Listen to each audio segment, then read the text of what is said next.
October 7th, 2023. This is Efrat Fenigson, and I'm here to share an update from Israeli Hamas War, which started this morning.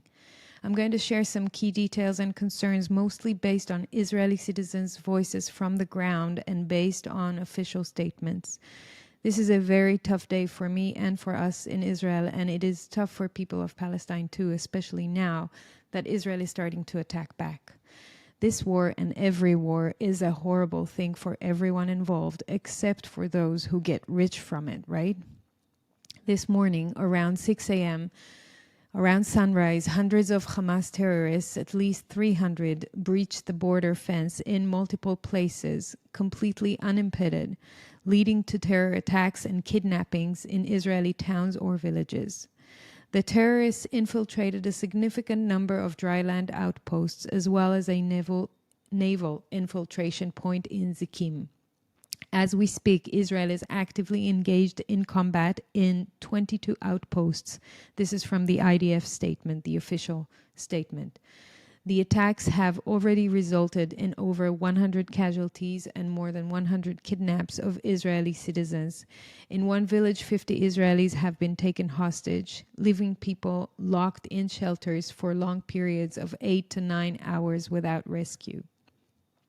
By the way, the 100 kidnappings is not the official number. It's what we hear from people on the ground. I think official numbers talk about 30 or 40 people, but we know there are more.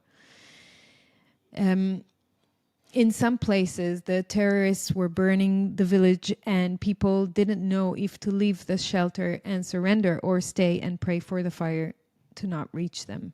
Many young people who were in a big outdoor party near the Gaza envelope villages were attacked there. Some ran away, some were injured, and some are still missing. Apparently, Israeli defense forces that were supposed to be around Gaza were placed around the West Bank because of security concerns, so that the Gaza envelope was left unoccupied with military. They say around 60 to 80% of that area was left without the IDF forces that were supposed to be there. Soldiers are being recruited for reserves as we speak from this morning, but because of stupid reasons such as no public transport, they're waiting hours to get to the bases. Mainstream media, this is an interesting point, apparently admits that IDF spokesperson is forbidding them to tell the complete truth about what's happening, highlighting a lack of transparency. And this is to the Israeli citizens. I'm not even talking about overseas. I'm talking about to the people of Israel here. For hours and hours, the reports that came from the mainstream media were completely lacking, and people started to rely mostly on the news from each other, from people on the ground. Only now, 6 p.m. Israel time, or it's actually 7 already, 12 hours after the event started, we received the first formal statement from the IDF spokesperson, and I will include an article with that statement in the notes. A year ago, there was a military operation in Gaza to prepare for such events, and ongoingly there are trainings for these kind of scenarios. This raises serious questions for me anyway about Israeli intelligence. What happened? 2 years ago, there was a successful deployment of underground barriers with sensors to alert exactly on these kind of terrorist breaches. Israel has one of the most advanced and high-tech armies. How come there was zero response to the border and fence breaching? I cannot understand that. Personally, I served in the IDF 25 years ago in the intelligence forces. There's no way, in my view, that Israel did not know of what's coming. A cat moving alongside the fence is triggering all forces. So what happened to the strongest army in the world? How come border crossings were wide open? Something is very wrong here. Something is very strange. This chain of events is very unusual and not typical for the Israeli defense system. With the recent normalization efforts of Israel and Palestine led by Saudi Arabia, I wonder whether a prisoners exchange deal is something that could only be seriously considered by Israel if a shocking event like that happened. Is it a possibility that only with Israel hostages it can be justified to release dangerous prisoners from Israeli prisons? I don't know.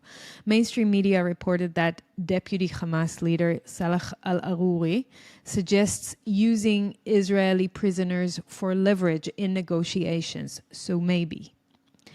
A point about the situation in Israel in the past few years, which I want to make, is related to, and those who follow me know that there's a general sense of insecurity in Israel. There's political and social instability and unrest. Public funds are being misused on agendas such as COVID, climate, judicial reform, abolishing cash, and many more. The current government is highly corrupt in my view, while the previous one was no better. I don't care about having a popular opinion. I care about exposing evil forces wherever and whomever they are. So to me, this surprise attack seems like a planned operation on all fronts. This is a failure to protect the people of Israel, for sure. Perhaps the biggest failure since the Yom Kippur War exactly 50 years ago, if not bigger. By the way, is it a coincidence it's exactly 50 years ago, almost on the day? The Yom Kippur War was on October 6, 1973. If I was a conspiracy theorist, I would say that this feels like the work of the deep state. It feels like the people of Israel and the people of Palestine have been sold once again to the higher powers that be. At the same time, this is still very, very difficult to fathom. Have a good evening.